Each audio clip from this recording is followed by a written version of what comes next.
நலம் தரும் ஜீவநதியே நீ வாழ்க,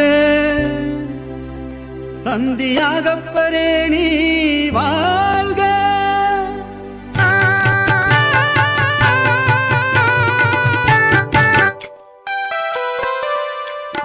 ஞானத்தை படைத்து இறைவனுக்காய் உம் வாழ்வை அர்ப்பணம் செய்தவரே, கோல மிகுந்தவும் கொடியும் இறை மக்களை வருகவென்றழைக்குதே.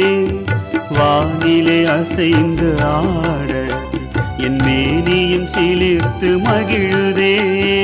ஞானத்தை படைத்த இறைவனுக்காய் திருவே எழில் உருவே திருக்கொடியே நீ வா.